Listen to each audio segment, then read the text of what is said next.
For this video, you just need to have a blank presentation open with a single slide in it. We can see that this title slide has two boxes on it into which we type our text. Click into the title box and let's type in the words My Title or any text of your choice. Then click into the subtitle box and type the word Subtitle. Then click away from both boxes to deselect. So in PowerPoint, most text is placed inside text boxes. Once we type into those boxes, then click away, they will no longer be visible on the screen.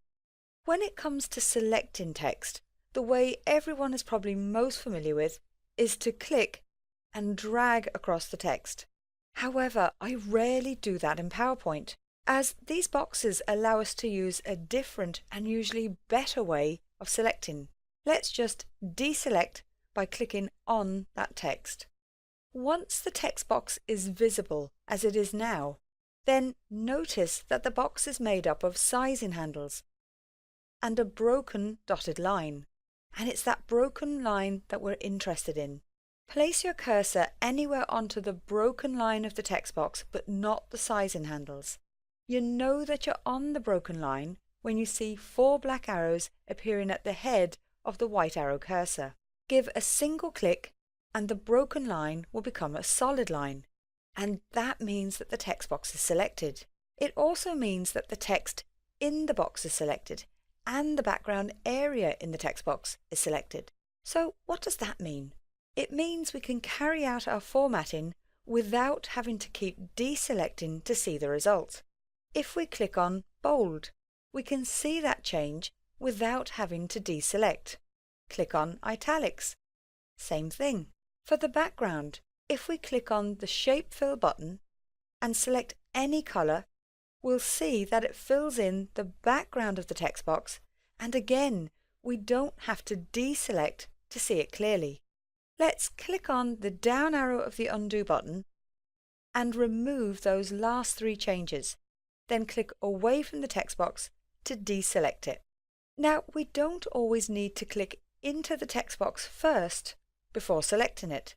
If our cursor is outside the box area, as it is now, then when we start moving our cursor towards the text, we'll see that it changes to show those 4 black arrows at the tip of the cursor. That means we are hovering over the line of the text box. If we now click, the box will appear as a solid line, which means it is selected. Click away from the text box again to deselect it. Another way to select the text box is to hover the cursor over the text, then hold down the Shift key on the keyboard and then click the text with the mouse. Deselect and try that again with the subtitle box. Now, if we want to format both text boxes at the same time, then once one text box is selected, like now, we can continue to hold down the Shift key and click into the second box so that both text boxes are now selected. Now that you have the basic skills required to work with PowerPoint, the next video will show you the presentation that we're going to create throughout the rest of the course. If you're moving on to that next video called View the Presentation Being Created, then you can close this presentation down without saving.